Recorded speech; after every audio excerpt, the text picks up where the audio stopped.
Okay, I'm going to call tonight's meeting to order. Can we have roll call? Councilmember Murray, Present. Councilmember Ryan, Here. Councilmember Woodard, Here. Mayor Pro Tem Wall, Here. Mayor Matsumoto Wright, Here. Councilmember Son Moore. Sonmore has to be excused. So I'll move to excuse Councilmember Sonmore. Second. It's been moved and seconded. All in favor? Aye. All opposed? She's excused. Was she the last one? So next will be the oath of office for our new council member. And City Clerk Jennifer Jokey will administer the oath of office to the following. Our new council member is Rory Payne Donovan. And guests of the newly elected council members are welcome to take photos while the oath is being administered. Okay, are you ready? I'm ready. Are you ready? Can you hear me? Yes. Okay, so I think you need to raise your right hand. Say after me. I, Rory Payne Donovan, do solemnly swear or affirm that I will support the Constitution and laws of the United States and the Constitution and laws of the State of Washington, and that I will faithfully and impartially discharge the duties of the office of City of Mountlake Terrace, Council Position 3, of the City of Mountlake Terrace, City Council Position 3, according to law and to the best of my ability. according to law and the best of my ability. That's it.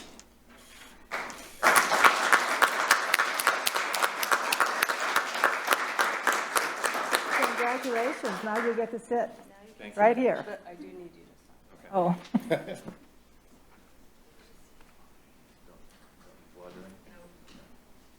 can you hear, or should I take this off?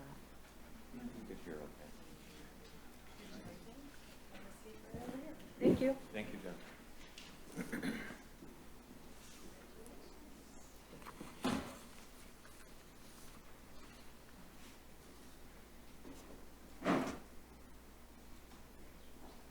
Welcome to our new council member.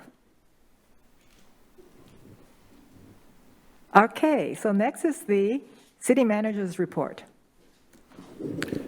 Thank you, Madam Mayor and members of the council. Councilmember Sonmore did call me about an hour ago because of a medical emergency. She's not able to be here, but she did specifically ask that I would convey her congratulations to our newest council member. So on behalf of her, very welcome.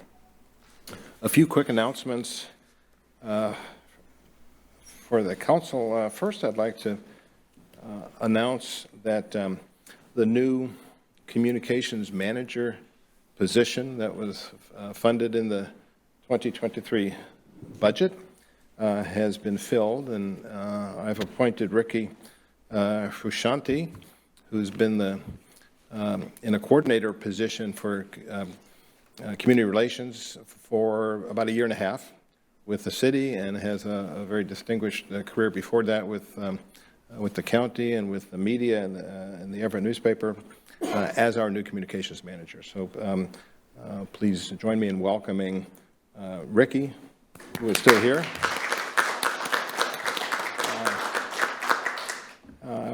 Ricky certainly has the support of the executive leadership team with the work that she's done here, and she certainly understands the high priority that this council has placed on communication with each other, with the staff, and certainly with the community.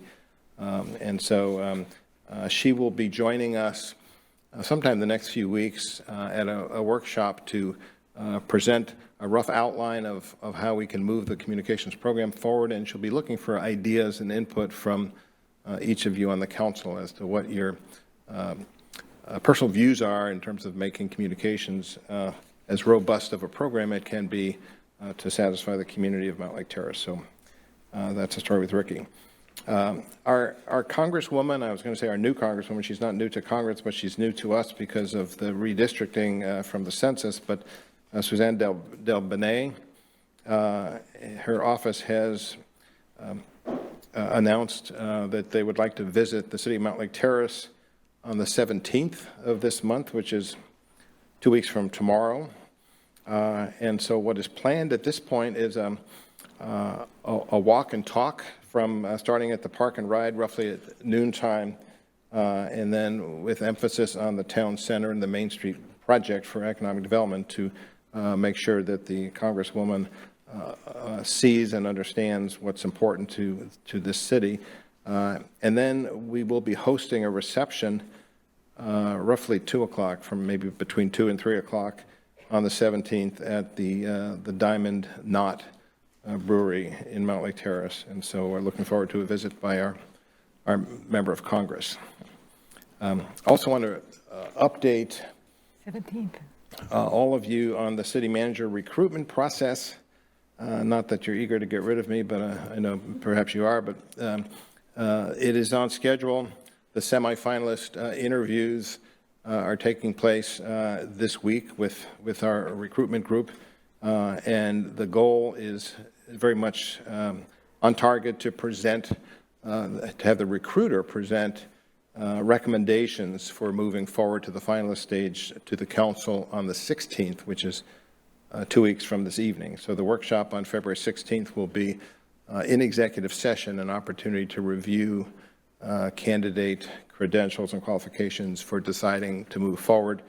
And the date of March 3rd and 4th, which is 2 weeks later, would be the two-day time frame for candidates to visit the city, to interact with panels that would be established, to meet with the candidates, to tour the city, to be followed by a reception in City Hall so that the community can meet the finalists as well, and then culminating in the interviews themselves, which would be on Saturday, March 4th, here in City Hall, and that's all on a fast track, but on schedule.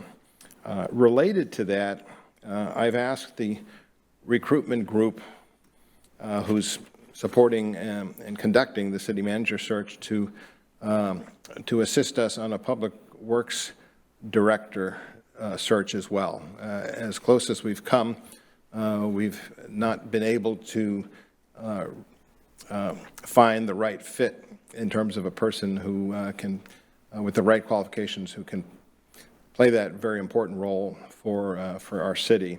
And certainly the next city manager will want to work hand in hand with the Public Works Director. And so the timing of that should start right away. Because we're piggybacking this on the recruitment contract, a lot of the pre-work has already been done. So it's not only is it a discounted rate, but it's an expedited process. The goal, of course, would be to present finalists of the Public Works Director to the city manager, the next city manager who would make that appointment. So that's on a fast track as well. I mentioned that because on your agenda this evening is a reference to the interim Public Works Director's contract, which of course goes hand in hand with the need for us to, not that we're eager to get rid of Phil Williams, because we're not, but we do need to get on with the business of having a permanent, so-called permanent Public Works Director. And then lastly, just a note that earlier today, the police chief contacted me that there was a lockdown at St. Pius School here in Mountlake Terrace because there was a domestic violence incident that I believe involved parents, and there was a concern about the school. So there was a lockdown. I don't believe it lasted very long, and then the people involved were found elsewhere, so the matter has been successfully resolved, but there was a lockdown at the school earlier today. And with that, Mayor and Council, that would conclude my report for this evening, unless there are questions for me. Thank you. Are there any questions? Or Councilmember Woodard? Thank you for that report, City Manager. Are you able to tell us how many folks are in the pool at this point for the city manager position, or are we just going to go do the semifinals? I can do that, and I would be happy to do that. there still is confidentiality about who these people are. However, the number 15 is what I was advised of, and that's in the current market around Puget Sound, that's actually a very good number. That's wonderful. Anyone else? Okay, thank you very much. You're welcome. Okay, then we'll move on to the next agenda item, which is, the review of professional services agreement with the hearing examiner.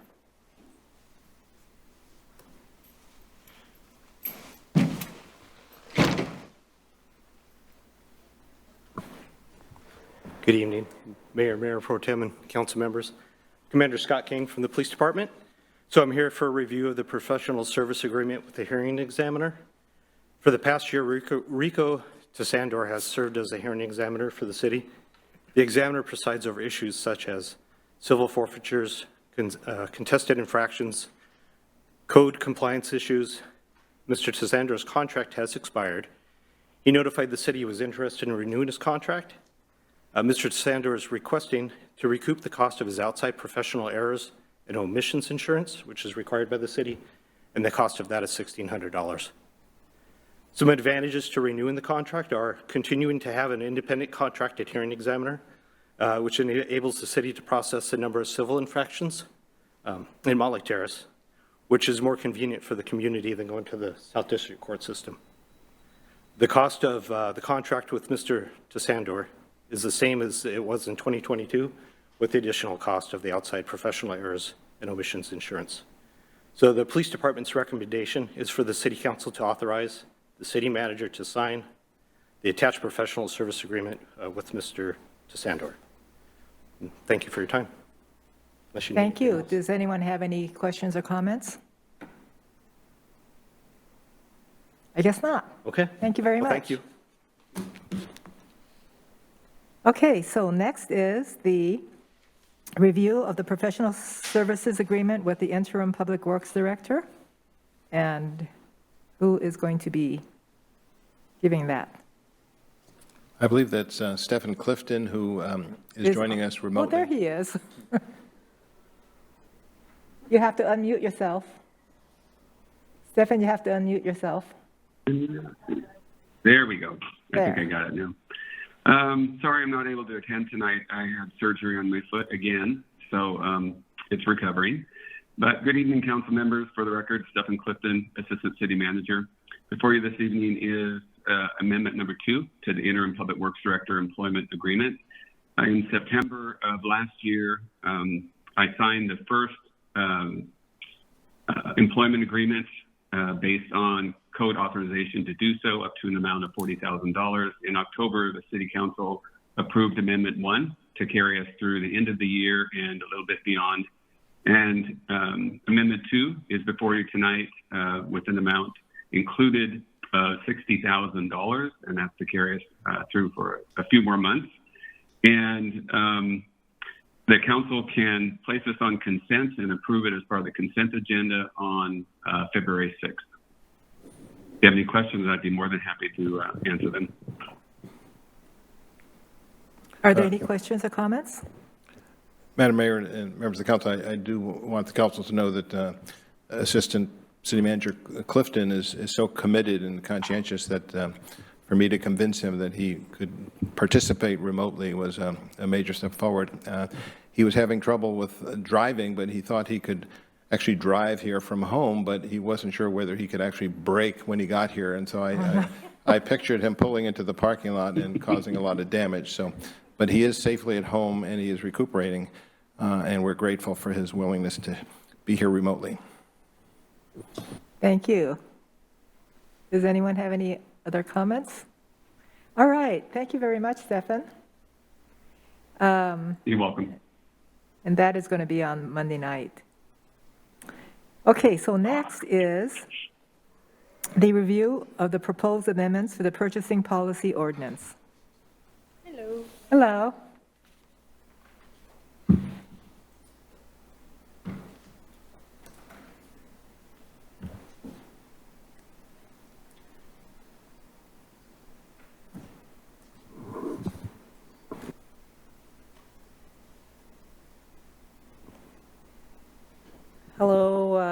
Mayor, Mayor Pro Tem, and council members. Janella, the Finance Director. I don't know if you all want me to share my screen or just do you have the memos in front of you? Okay. So it was noticed that on the ordinance, you've seen the purchasing policy in November, and so there was updates to that. It was found that there was a typo. The RCW that should have been referenced should have been 35.23.352, and that the amount of $150,000 should have been $116,155 for that RCW. So that has been changed, and I referenced the pages on the document that have been changed, and also to get the municipal code, Mountlake Terrace Municipal Code, up to date. We are getting, on the ordinance, is also changing the amount from $40,000 to $75,000 per the purchasing policy. That's it. Wow. Are there any questions or comments? If not, I think this is also going to be on Monday night. Mayor, I had a Go clarifying ahead. question. Can you just give a slight background on which designation of city Mountlake Terrace fits into? And I'm familiar with. Oh, it different- is 20,000, population of 20,000. Okay. Yeah, so And- it was found that RCW, 35.23.352. So in 2010, the status used to be under 20,000. And then in April of 2012, the population increased to over 20,000. So now we use that RCW 35.22. Okay. And is this, well, I guess I guess that's enough information. I was trying to understand sort of, I know there's many classifications of city in Washington State, and with these contract sort of caps or procurement caps, wanted to understand like what it, in terms of dollars and cents or projects that we can do in-house for public works if it changes much in the way of practice here at the city. Yeah, so our amounts, so this purchasing policy came to the council in November 2022, and we actually updated it. It hadn't been updated since 2012. So it needed a good revamping, and so we increased the prices and put them more in alignment with federal guidelines. We updated that, added that portion. Ethics, we added that section. I mean our legal counsel, they went in and they revamped everything, and then ELT, the executive leadership team, went through that and, you know, looked at the prices and everything and tried to get it in alignment with now. Okay. And so, yeah, this section, so the portion that I'm talking about was a typo. So, Understood. yeah. I guess the question is probably more better aimed at the Public Works Director and understanding sort of, you know, what gets bid out and what gets done in-house. Yeah.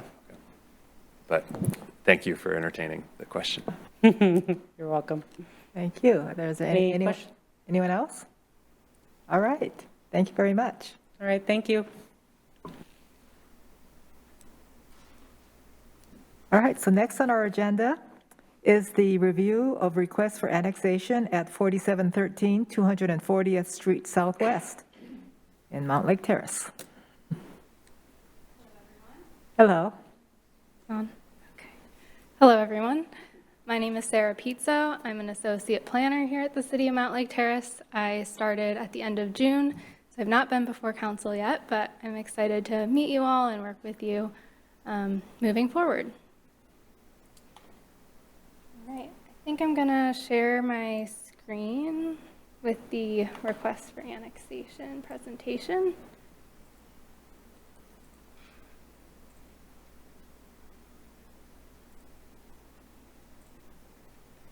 Okay.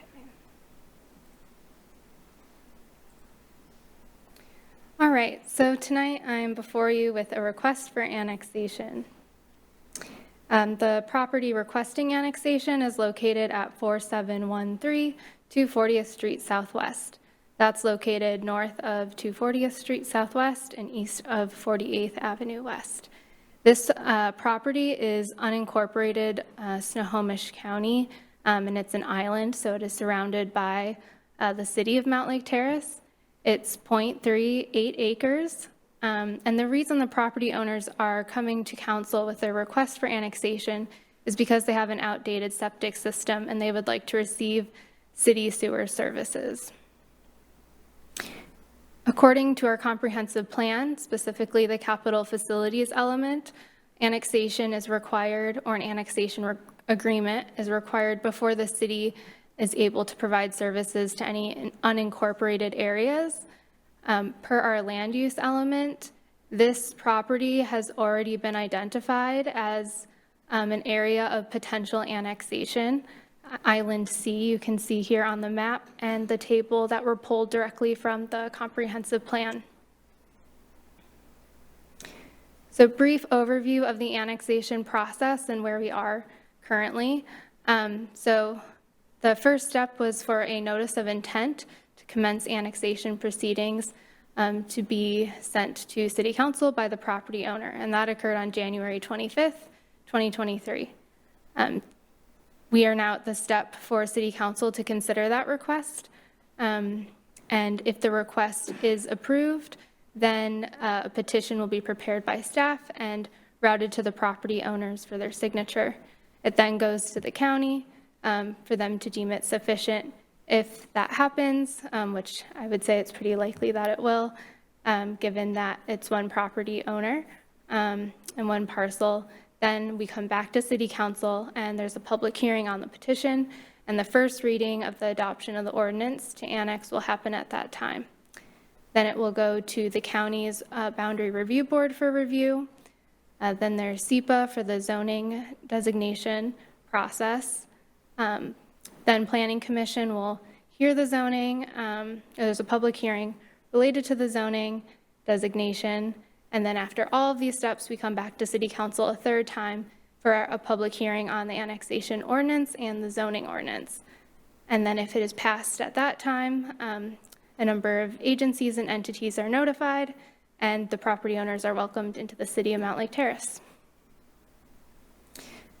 So before you is to, or for City Council to consider, is whether to accept, reject, or geographically change the proposed annexation area, whether to require an adoption of the zoning ordinance at the same time, and whether to require the annexing property to assume all or any portion of the city's existing indebtedness. So staff recommends accepting the proposed annexation as it was proposed. Like I said, it's a request from a single property owner who owns 100% of the annexation area. It's within the urban growth boundary for the city of Mountlake Terrace and Snohomish County. Staff recommends adopting the zoning at the same time. And again, this will be done through the Planning Commission process. They'll come to you with a recommendation, and they'll be using the comprehensive plan map to establish the zoning classification. I will give you a heads up that the surrounding properties are all zoned RS 8400.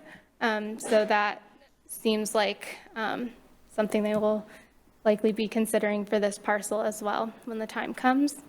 And then staff recommends requiring the assumption of all indebtedness, and property owners have previously stated that they are willing to accept any indebtedness.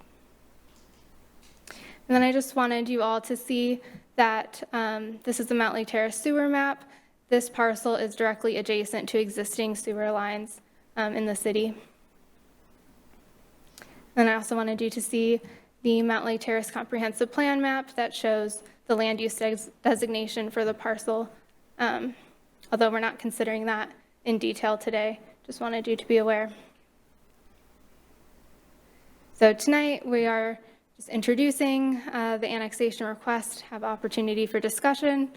And then on Monday, you'll have the opportunity to adopt the resolution of intent to annex the area, and that will authorize as well as circulation of that petition. Do folks have questions? Are there any questions? Go ahead. Councilmember Payne Donovan. Thank you, Madam Mayor. Thanks for the presentation, Sarah. I have a question I think I know the answer to, but I'm seeing the gap in the sewer map there, or in the sewer main adjacent to the property. I was just wondering if there is, again, I think I know the answer to this, but is there any like orphaned roadway there? I presume the city owns the frontage in front of the property. Right, that is my understanding as well. There will be a more in-depth process of looking at all of this when we submit to the Boundary Review Board in the county, and we'll be working with different departments to ensure that.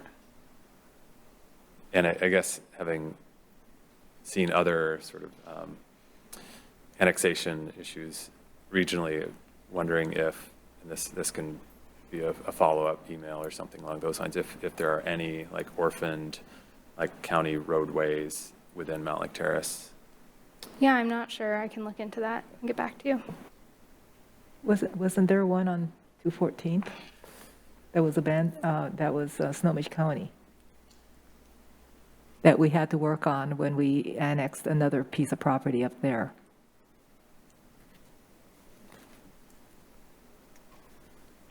Go ahead, Mayor Pro Tem. Thank you, Madam Mayor. Excuse me. Thank you. Yeah, I think it makes perfect sense, obviously, to incorporate this parcel of land into our city. Just to kind of following, so assuming that the process goes as it should, and we annex this site into the city, what is the process? I mean, the purpose, as stated by the applicant, is that they want to have access to our sewer system. And they're currently a septic system, right? So what is the process once they're part of the city, and how do they go about hooking up? That's all those costs are incurred by the property owner, correct? Correct. That is the assumption of all indebtedness, I believe. Yeah. And then they just start paying their bills and we service them. Mm-hmm. Very good. Yeah. Yeah, I can look into that. Let's see. I believe, they'll need permits for pulling the utilities, just like anyone else. Capping the tanks would. and all that fun Yeah, stuff we learned about over the last few years. I can get back to you with more information to confirm. That'd be great. Thank you. Yep. Councilmember Murray?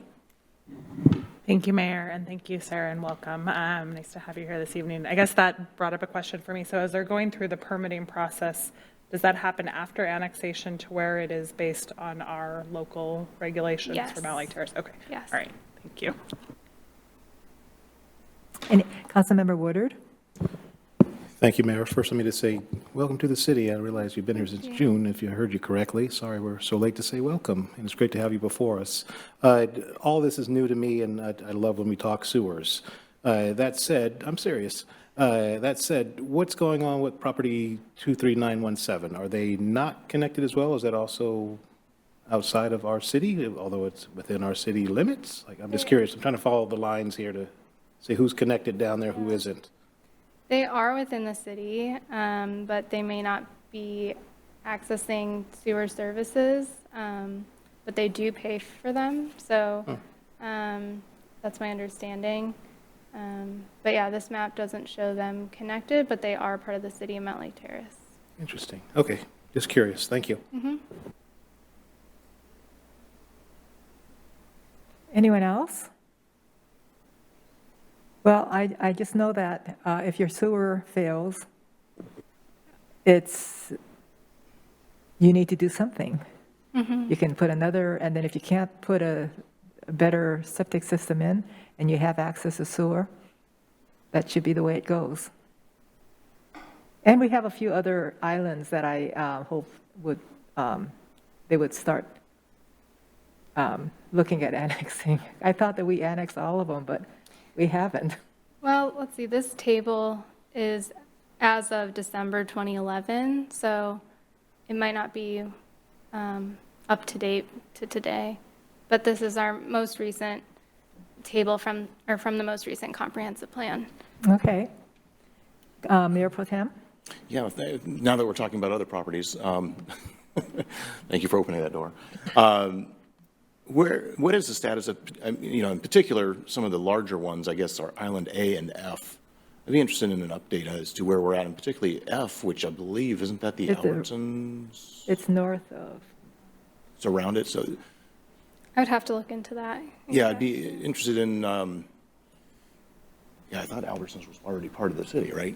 So, yeah, I'd be interested in what the status is of some of those and where we are, and do we want to, or for instance, if that is kind of a commercial area, or is it residential? But if it's commercial particularly, what do we want to, don't we want to try and work toward getting them into the city? And maybe there's some outreach that should occur. Anyway, just look forward to hearing updates on those other parcels when you have a chance. Thank you. Absolutely. All right, anyone else? City Manager? Madam Mayor, this actually having been through many annexation processes, I have to admit I've never been through one that had one parcel like this. And the islands I've dealt with before were an area of a number of houses, not one house. And so I did talk to Planning and Economic Development Director Osborne just before the meeting, and she thought there were maybe 4 or so others. And it does seem to me to make sense to try to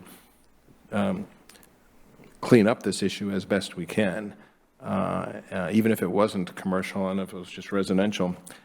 In my mind, it's not just a question of sewer services, but public safety is a priority. And if you live next door to one of these islands, and if there's a major crime issue, you're going to have to call the sheriff's department and hope they know how to find it. And so, yeah, to me, it's a situation that calls for further action. So, in my opinion, this step tonight is a great step, but I do hope that we pursue other steps. All right. Okay, anyone else? So I think that this is going to be on Monday night. Is Yes, it? on the consent agenda, unless you would like me to come back with more information. No? No, we're fine. Thank you very much. Thank you all for your time.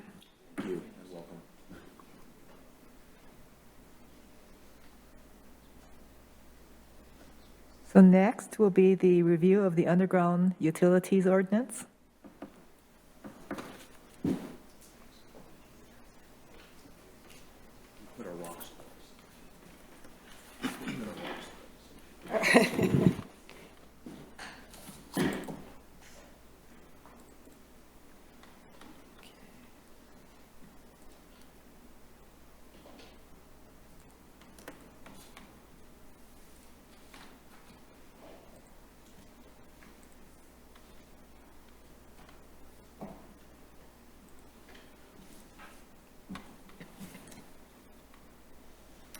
Okay. Good evening, Mayor Matsumoto Wright, Mayor Pro Tem Wall, and members of the council.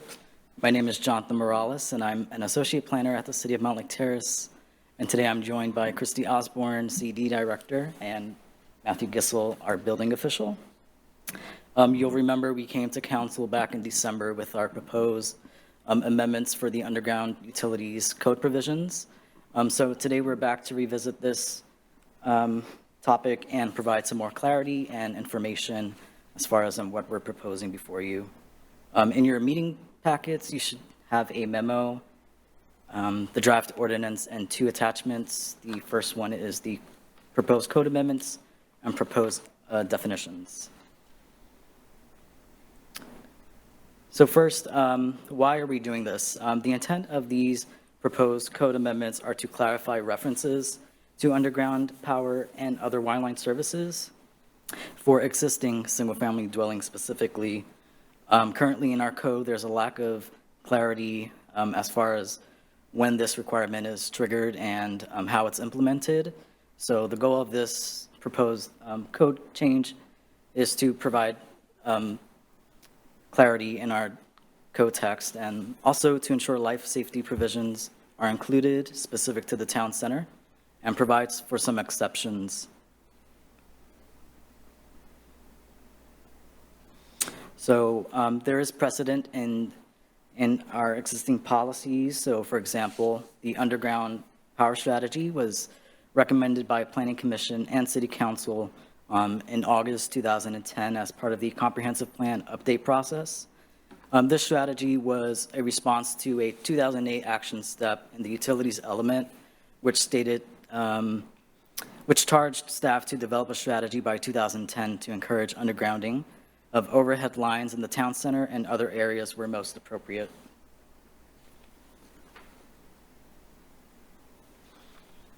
Specific to our comprehensive plan, there are several policies which encourage undergrounding utilities, specifically in our land use element and utilities elements. So there are three here on the screen. The first one is in our land use element, locate the town center's utilities underground. The second one is UT 2.2, require the undergrounding of all new electrical distribution and communication lines wherever feasible. And the third is UT 2.3, encourage the undergrounding of existing electrical distribution and communication lines along key corridors such as Main Street, along 56th Avenue West, especially as areas are redeveloped or as streets are reconstructed. So as you know, the comp plan is the city's guiding policy document. So a lot of these policies inform the creation of development regulations and updates to our code to ensure that these policies are consistent. To ensure that the zoning code is consistent with our comprehensive plan. So as part of this effort, we did reach out to Snohomish County PUD for some information. So according to SNOCO PUD, undergrounding requirements are jurisdiction specific. So this is something that staff brings before a council in the form of an ordinance to adopt underground utilities provisions. Currently, PUD's standard service delivery is through overhead lines, so they don't mandate undergrounding utilities. Average cost for an existing single-family dwelling to go underground is approximately $4,000 to $10,000. So that's a pretty big range, and that depends on whether the utility pole is closer or further away from a property. Finally, there's no charge for a single-family dwelling to upgrade an electrical service panel that is up to 200 amps. 200 amps is about the typical electrical service panel. Anything above 200 amps is an additional $3.98 per amp.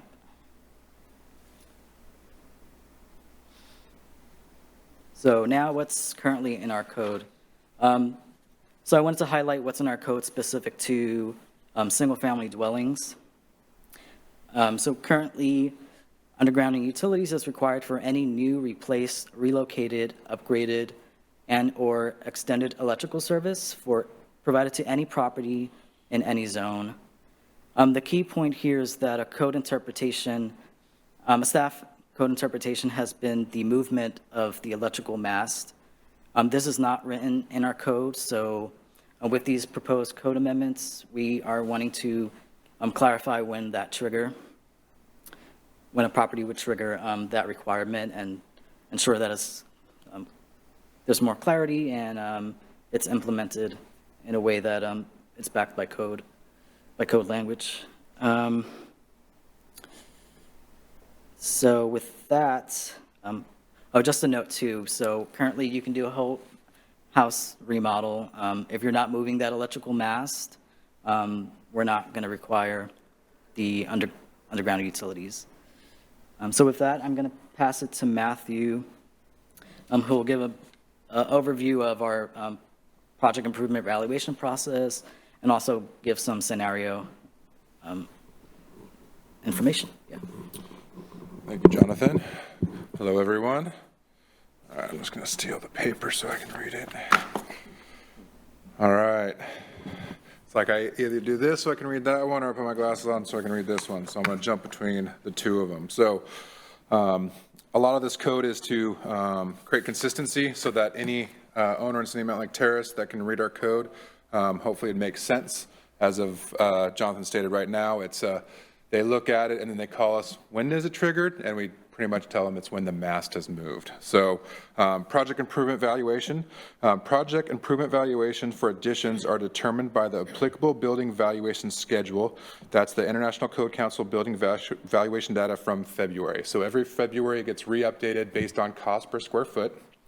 All other construction, that means remodeling your kitchens, your bathroom, that valuation is based on an average construction cost and our zip codes as determined by previous projects and available building cost per square foot. Quick example is that somebody might come in and say, I got all the materials free, I found them next to the road, and I'm doing it myself. So my valuation is $2. Someone else might come and say, I'm doing the nicest remodel in the world, it's $200,000 for a kitchen. We get rid of the high, we get rid of the low, and we find the average cost.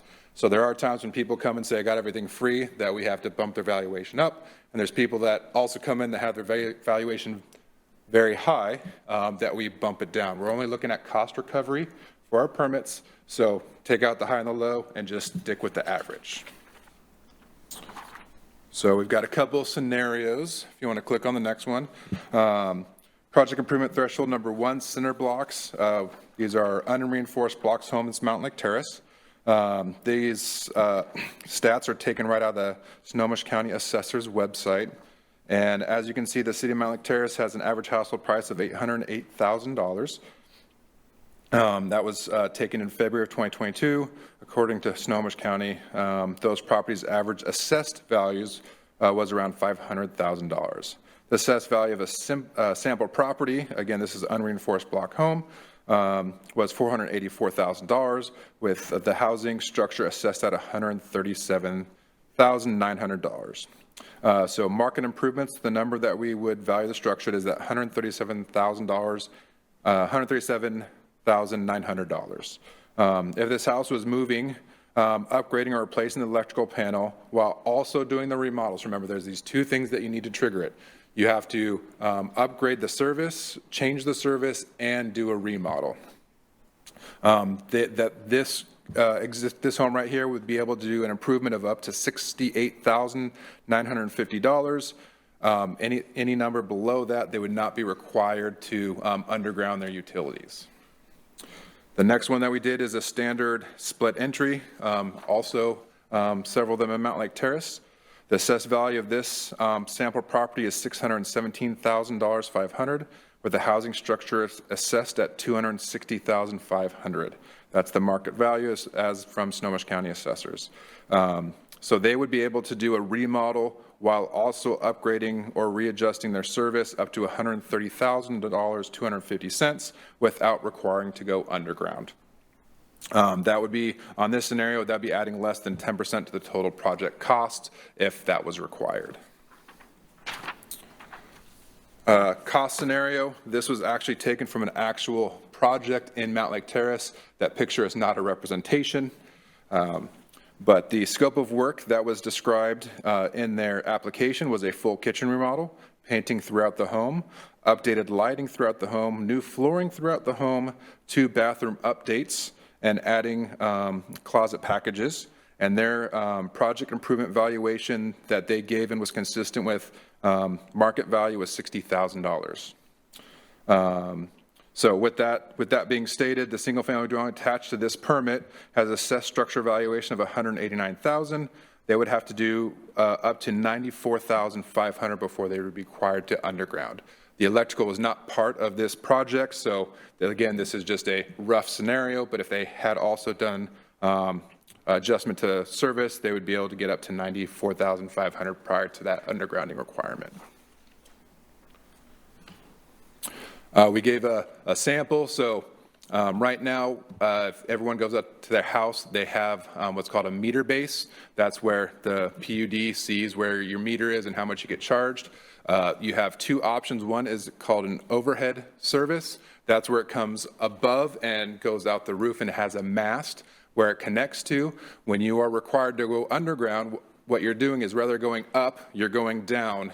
And this is an example to show when they make that adjustment, typically what they're doing is they're just running a conduit down in the ground and then running it out to the right of way, and then the PUD does the rest to connect it to the nearest pole, or if there's a vault, they'll connect it to there. So I just want to make sure there's clarity. We're not going up and down. The homeowner's not running it up the pole. They're simply digging a trench, running a conduit to their property line, and then the PUD does the rest.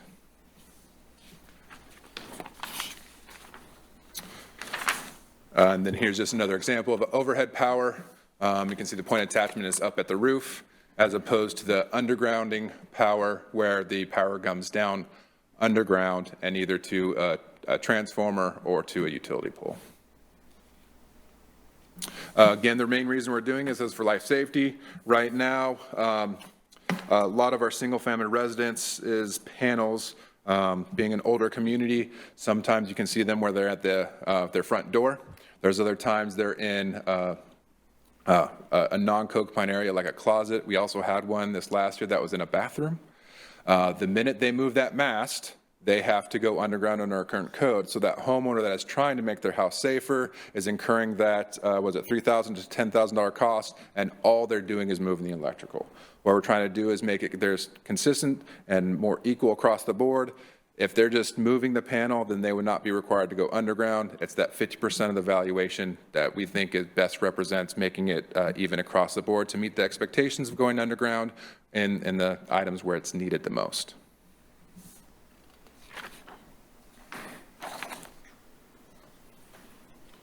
Any questions for me before I pass it back to Jonathan? Are there any questions? Go ahead, Councilmember Woodard. First, I want to thank all three of you. I appreciate the examples. The last thing I heard you say, though, was you're digging the trench to the right-of-way, and then PUD takes it from there. Are you still paying for the PUD efforts, or you stop whatever the cost to get to that? Yeah, the cost assessment is for them doing it from the right-of-way the rest of the way. So, Okay. your electrician would do the meter base, conduit down over to the right-of-way, and then the valuations were for the rest of it. My pleasure. All right. Thank you, Matthew. I don't see any other hands going up, so we can continue. All right, so with that background understanding, our proposed code amendments, as stated, are designed to clarify the requirements for existing single-family dwellings. They're actually designed to be less restrictive than what is currently written in code. So just an overview of our proposed code amendments. Undergrounding utilities is triggered when an existing single-family dwelling is proposing a remodel and is modifying electrical service with a project improvement value that is greater than 50% of the assessed value of a single-family dwelling. So that's the market improvement value in the Snohomish County Assessor's website for a property. It's required in all town center zones, with the exception of a life safety situation. And as currently written in code, undergrounding is required for all new developments in all zones.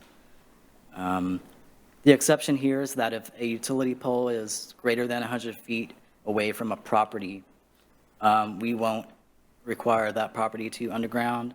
So that is one exception.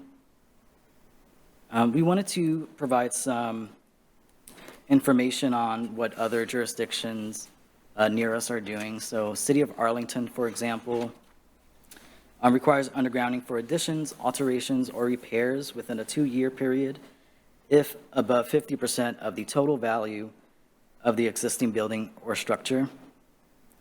And also requires undergrounding for all new developments similar to us.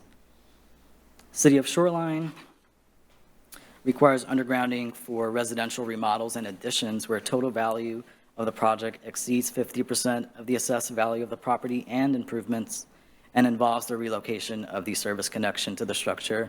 So they're also pairing the assessed value of the property and the improvements with the relocation of the service panel. City of Edmonds requires undergrounding for any existing above-ground private utility service that is connecting to underground common utilities if it's being rebuilt or relocated. And so with our proposed code amendments, we're also proposing to add 3 new definitions in our zoning code, Chapter 1915. So we're defining assessed value of a single-family dwelling, life safety situation, and project improvement value. For assessed value of a single-family dwelling, it's the most recent value determined by Snohomish County as it pertains to a single-family dwelling unit and its accessory structures on a single lot, so the market improvement, without consideration of the market land value. So that's the other number that if you add that to the market improvement, you get the assessed value for the total property. Life safety situation is an incident where the safety of a person or equipment is at risk, and qualifying event is subject to the discretion of the building official or community and economic development director. And finally, project improvement value means the cost of construction as determined by the building official that is based on the average construction costs in our zip code. This is determined by previous project valuations submitted to the city and available project average cost per square feet. So just a recap of the overview of our progress to date. We did go before Planning Commission over the course of 4 meetings. One was a public hearing where a recommendation was forwarded to City Council to adopt the proposed ordinance. We came to City Council back in early December, and now we're back today to present our proposal again and provide some more information and clarity as to what we are proposing. And as required by state law, we did request expedited review by the Department of Commerce, and this was completed on December 1st, 2022. And we've also done the required SEPA noticing and determination of non-significance, which was sent out to other agencies in our area. So this was completed in November of 2022. As far as next steps, today's the work session. And on Monday, we'll have a public hearing and hopefully tentative adoption of the ordinance. So the floor is open for any questions or comments. Okay, are there any questions or comments? Councilmember Ryan? Thank you. I had some just clarifying questions with the information you gave us. Thank you. The triggers, if you're going to move your mast, is that mandatory then to go underground? Yes. If I could ask for some clarity, you mean currently is it required? No, with this ordinance, will it be? No. So right now, the only trigger is moving the mast. In the future, it'll be adjusting the service while also doing a remodel or work on the house that is above the 50% valuation of the structure value. So you have to do both.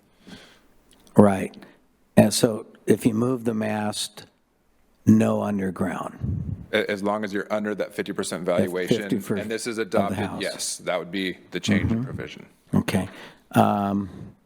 Then if you, let's say you just upgrade your box.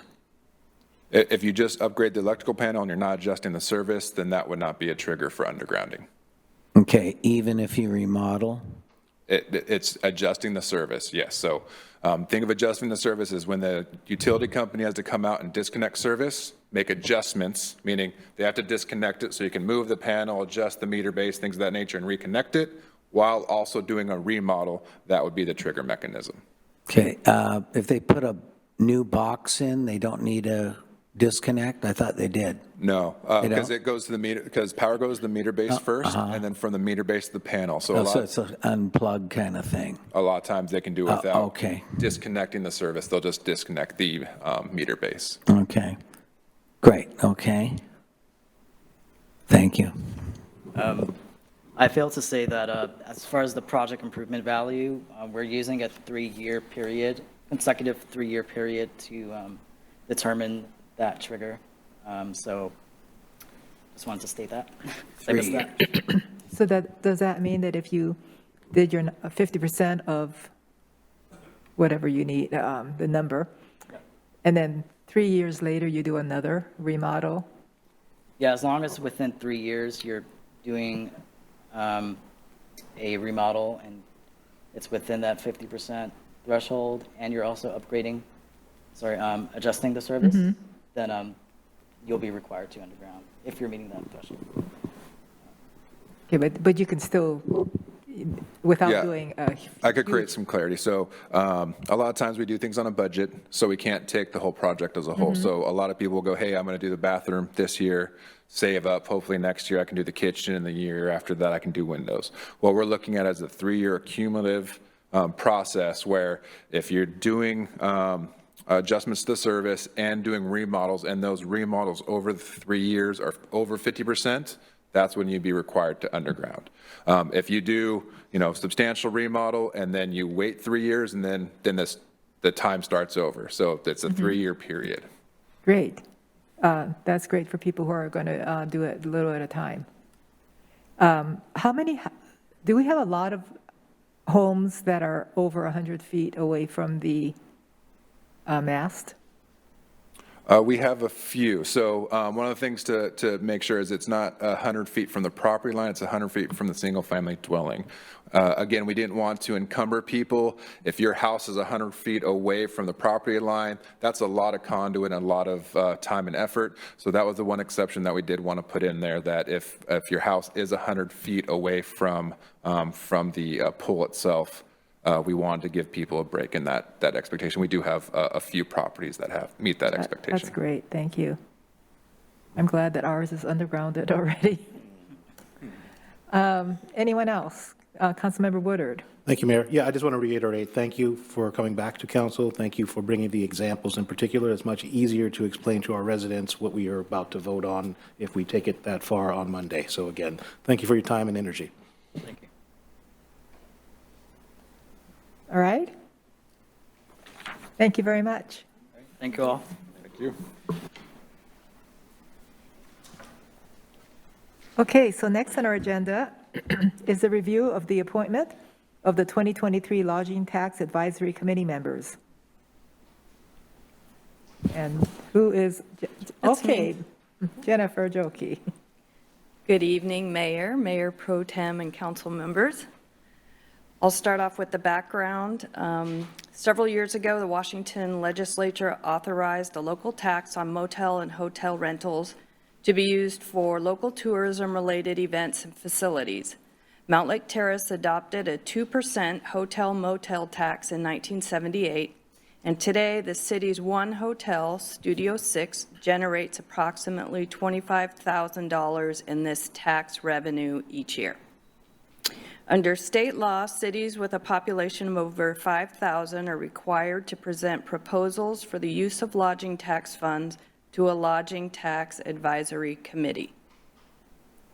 Mountlake Terrace established the Lodging Tax Advisory Committee in 2001, and each year the City Council must appoint the 5 members of the committee. And these include 2 representatives from businesses that are required to collect the hotel-motel tax, 2 representatives who are involved in activities that are authorized to be funded by this tax, and 1 council member who serves as chairperson of the committee.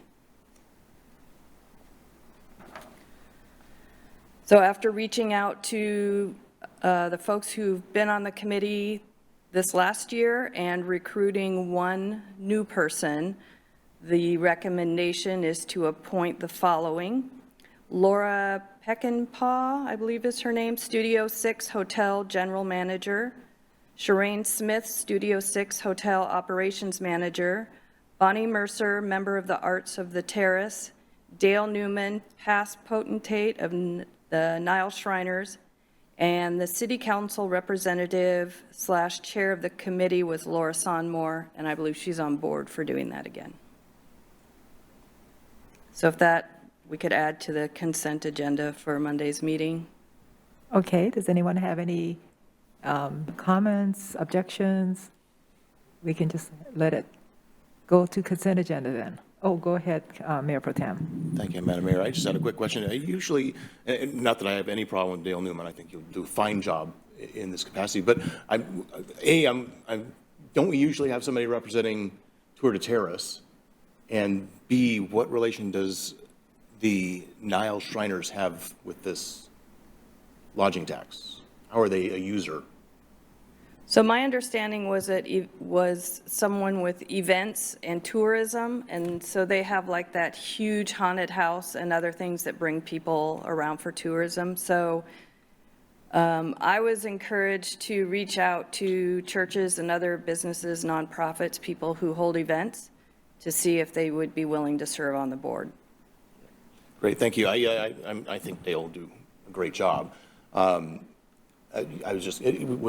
the representative of Tour de Terrace just not interested in serving any longer, or just trusted the process that they don't have to worry about getting their fair share in the future? Or? Well, this was a vacant position, so I don't know if it was just for a year or 2 years, so I was filling in sort of where I was going by the list of what was left for me from the previous city clerk, and this name was on there, so I reached out to him, and he said he talked about it in January about being on the board, and then there was no follow-up. So I reached out to him first to follow up, and he was still interested. Yeah, okay. Well, that's great. I just was curious about I was just following breadcrumbs from the previous Very good. process.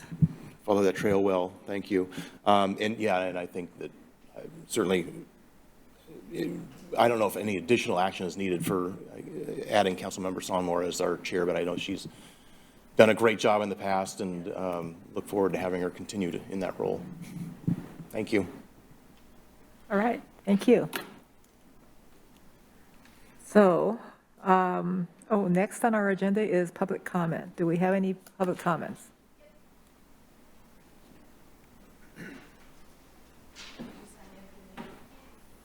Yeah, we need to have you.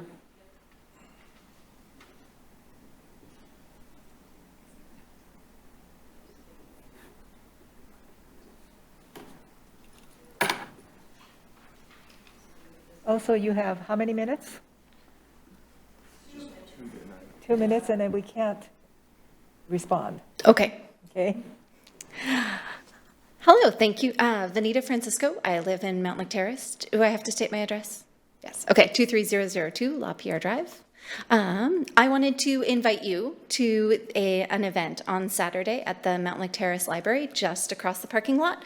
The Edmonds School District has partnered with the Diversity, Equity, and Inclusion Commission at Mountlake Terrace, as well as Linwood and Snow Isle Libraries, and they're putting off a Black Lives Matter Month of Action event, and I just wanted to invite you all to come and join us. And Councilmember Woodard, I know, is reading at the event as well. So I just wanted to make sure that was on your radar.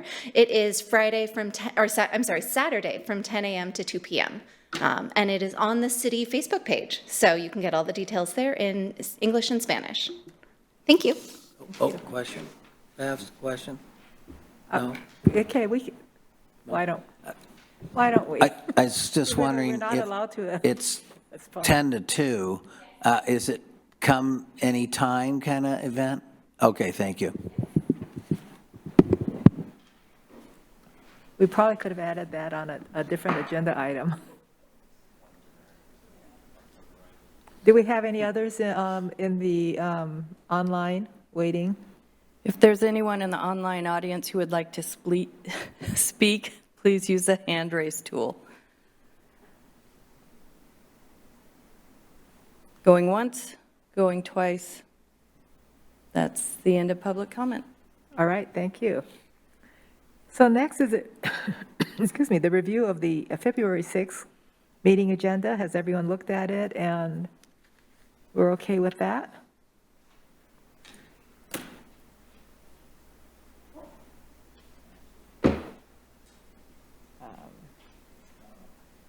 Pardon?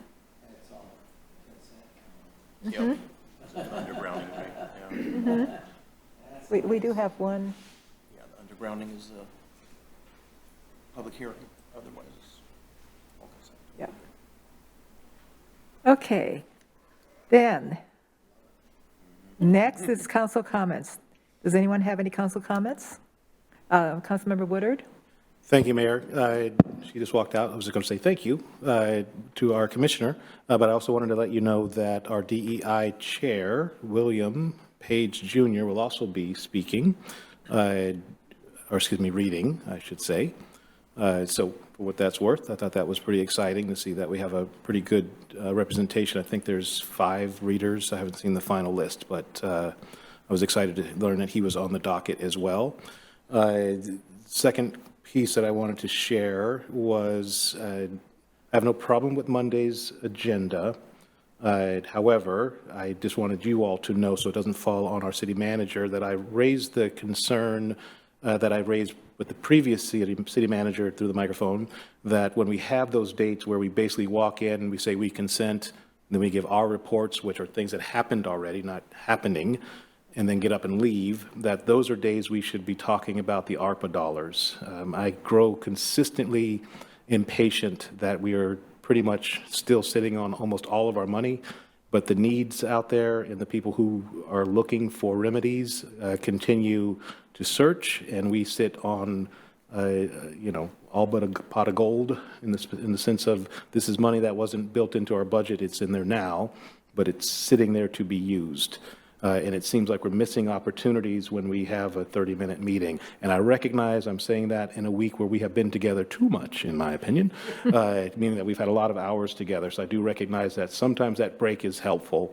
But just kind of recognizing, again, I had not passed that on to our new city's manager, and that was by my neglect, but I have corrected that. So just laying that out there for the council to think about. If you agree with me, I'd appreciate you also letting the city manager know that, so he's not having to figure out, am I just listening to Steve Woodard, or is this the council's wishes? And that is the end of my comments. City manager, did you have something to say? Yeah, no, I did talk to Councilmember Woodard early in the day, and I do believe part of the city manager's job is to attempt to equalize somewhat meeting time so that one meeting is not overloaded with an agenda that goes on, and then the next one is too lean. Quite frankly, with between the ARPA work going on and the South County fire issue that's being reviewed, there are a number of big-ticket items that are taking up a lot of time, in addition to, of course, interviewing council candidates and city manager candidates. But I agree completely that we ought to utilize the Mondays and Thursdays as effectively as we can, and so it would be my intent to make sure that I do my part to do that. There's always the fallback of a city manager's report that it takes an hour and a half. That would use up the time, but I'm sure that's not what you're encouraging me to do. And yes, and all kidding aside, the ARPA, we are putting together, as I've mentioned a few times, that we're putting together some ARPA recommendations, not to cover the whole thing, but to cover some major items that would be, to use the term, a kind of a big bang for the buck that would make sense in terms of leveraging money. But it is a council discussion that needs to take place. So I concur completely with the comment that the council member just made. Thank you. And are we going to make the, for the fire district, are we going to make the deadline for April? Yes. We are on target to do that. Certainly that requires action by you. Assistant City Manager Stephen Clifton has been working literally every day with our finance people and with the fire district people on negotiating contracts. We've been reviewing the fire station, the property on which it stands, a number of other issues ranging from fire marshal services to retroactive pay, and we're we're scheduled for the RFA committee to meet next Wednesday, and without joking about using a city manager's report on Monday, I would like to use some time to update the council as to how the negotiations are going, so that you'll be able to see progress made. And so to answer your question directly, Mayor, the decision about putting this on the April ballot would need to be made by February 20, 1st, I believe it is, with the study session of the 17th just prior to that. And so that is the target. And my sense of the council is that there is support to keep this moving forward, subject to your final decisions at that time. So that's a long-winded way of saying yes. All right, thank you. So, are there any other comments? All right, I think we want to adjourn. Oh, go ahead. Mayor and, Yes. and new council colleagues, I just want to say thank you for the privilege to join you here, and I'm tremendously honored. Looking forward to doing this work with you, and I'm just over the moon. So I just wanted to say thank you all, and I'll leave it there. Thanks. Thank you and welcome. Yes, go ahead. I'm sorry, we didn't do a big picture with Rory, but, so, without the picture, welcome to our council. Appreciate it.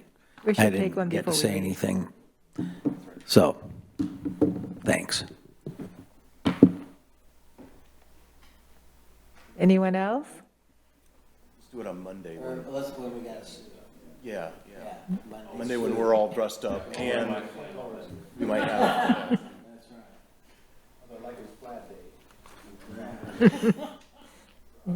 Yeah. Our work sessions are casual, and then we dress up for the Monday night meetings. You're being sworn in. Yeah, it was like, you had pictures to take. So. All right, so can we adjourn then? We are adjourned. Thank you.